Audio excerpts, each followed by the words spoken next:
The blade hasn't fallen yet. Serpents taste the air. Her breath holds like storm-pressed surf. One glance could freeze him to stone, yet she keeps her eyes shut. Why spare a world that named her monster?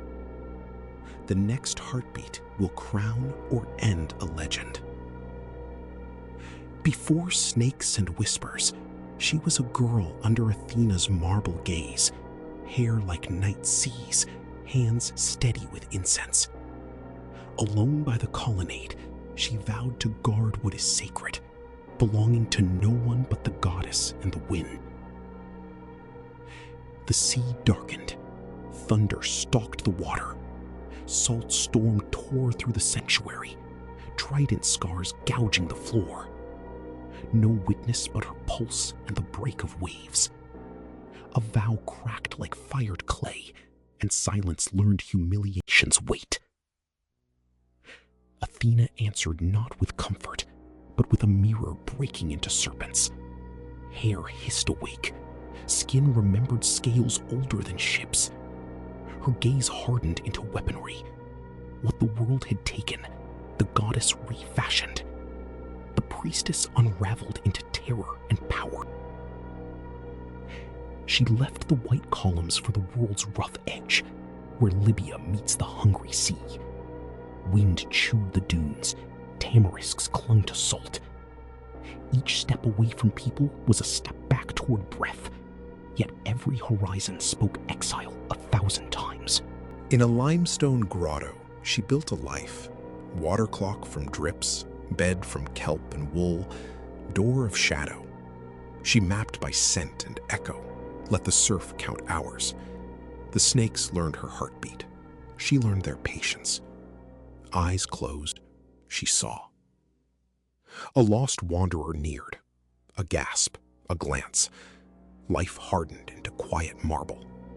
She meant no harm. After, she sat with the statue until moonset, whispering apologies to a mouth that would never answer. The sea kept clapping. She stopped. Names arrived without faces. Gorgon, Cursemaker, scratched on driftwood washing into her cove. She fed the boards to flame and let the letters lift into air, yet smoke perched on her shoulders like verdicts no water could rinse away. She stitched a blindfold from sailcloth and copper thread, wore it like a prayer. Snakes became her scouts, fingers read the air. She trained with polished shells, sidestepping her own reflection. The weapon was still her, but now it answered discipline. A garden no gardener wanted grew. Men mid-plea, sailors mid-run, hunters mid-boast. All stone now, salt-blushed and barnacled. She threaded between them like a penitent through ruins, vowing to meet each one without adding one more statue. Nights dusted with constellations cut deeper than blades. She remembered laughter in courtyards, braid ribbons, olive shade. Now only pillars of limestone and the breath of 100 snakes. She hummed to keep from unraveling into the howl. Rumors rode gulls and drift nets, a youth crowned with tasks, a mirrored shield, winged sandals, a hidden blade. She counted the lies inside the truths and pressed her palms to cave wall. Stone listened better than any god so far. Some destinies shout. Hers arrived like pressure in the tide, an ache behind the ear, an orbit tightening. She sensed a stranger threading nights toward her, armed with borrowed favors. She honed not her fangs, but her right to choose. She strung bronze and jet into chimes that mapped every step. She hung decoy mirrors to teach intruders their hunger. She sketched the cave in charcoal, charting echoes and shadows like constellations no mortal would dare navigate.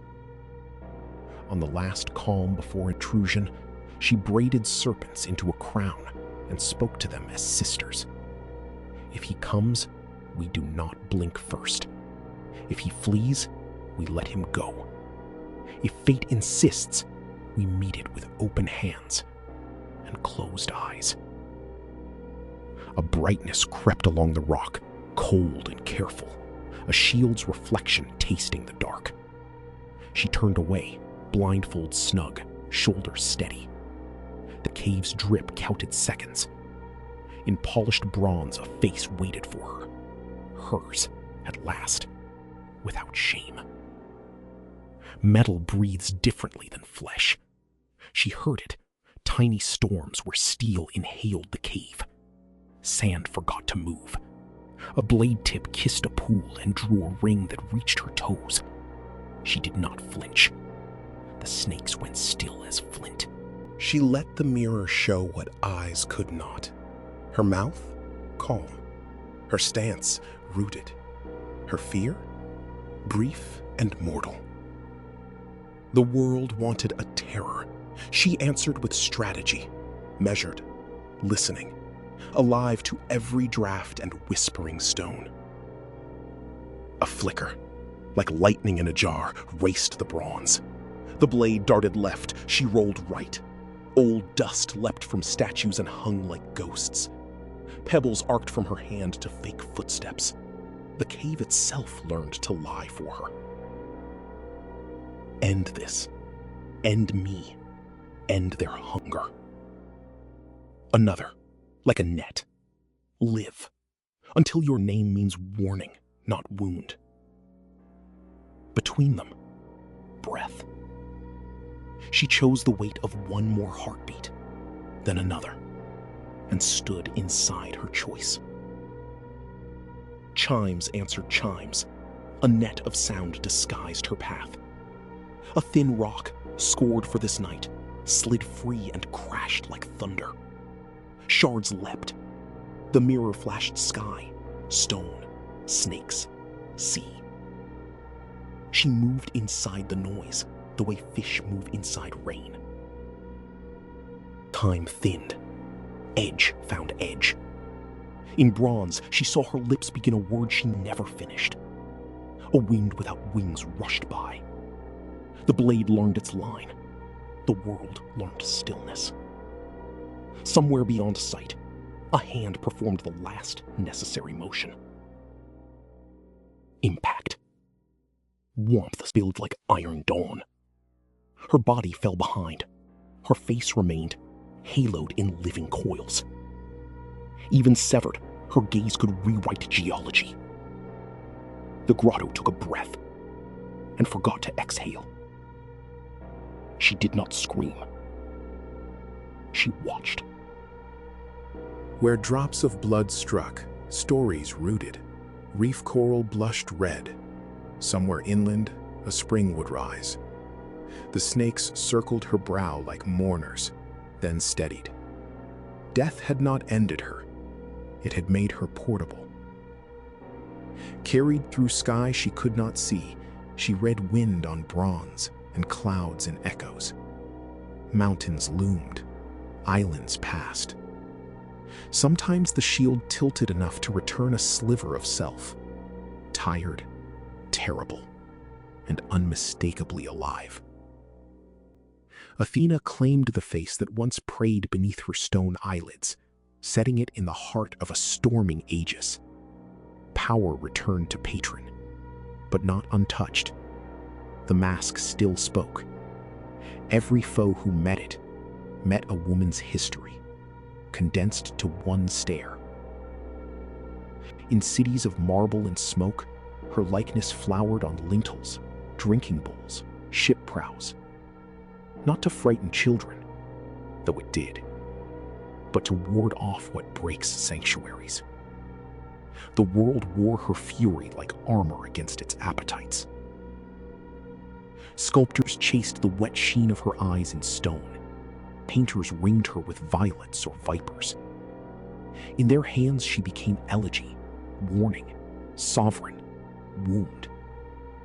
She could not argue, only gaze back, asking their chisels what tale they told. Monster, martyr, mirror.